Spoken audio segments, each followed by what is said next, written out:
Hello everyone, চলুন আজকে দেখে আসি কিভাবে অটোক্যাডে ইলেকট্রিক্যাল রেজিস্টার অঙ্কন করতে হয়।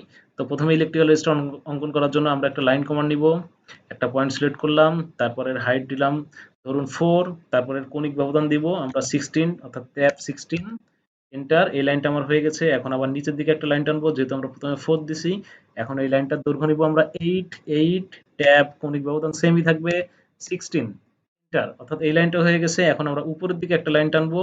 এই লাইনটার আমরা দৈর্ঘ্য নিব 4, আবার ট্যাপ 16, যেহেতু কৌণিক ব্যবধান সমান রাখতেছি। এখন আমরা কমান্ড থেকে বের হয়ে আসলাম, এরকম একটা শেপ আসলো। এখন আমরা এটাকে পুরোটাকে সিলেক্ট করলাম। এখন আমরা কমান্ড নিব অ্যারে কমান্ড, ARRAY, অর্থাৎ অ্যারে কমান্ড নিলাম। অবশ্যই এখানে দেখে রাখতে হবে রো নিব আমরা একটা, কলাম আপনি 7-8টাও নিতে পারেন বা 6টা নিতেও পারেন। রো অফসেট অবশ্যই 1 এবং কলাম অফসেট 8, অর্থাৎ এখানে আমি সর্বোচ্চ মানটা নিয়েছিলাম 8। অবশ্যই এখানে 8 আছে কিনা বা যেটা আপনারা সর্বোচ্চ মান নিবেন সেটা অবশ্যই এখানে বসিয়ে দিবেন। এরপর ওকেতে ক্লিক করবেন, দেখুন হয়ে গেছে।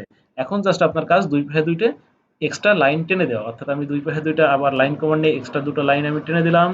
এই যে এই পাশের লাইনটা আমার হয়ে গেল, আবার এই পাশের লাইনটাও আমার হয়ে গেল। সো এইটাই ইলেকট্রিক্যাল রেজিস্টর। এরকম নিত্য নতুন ভিডিও পেতে অবশ্যই চ্যানেলটাকে সাবস্ক্রাইব করে আমাদের পাশে থাকুন। আল্লাহ হাফেজ।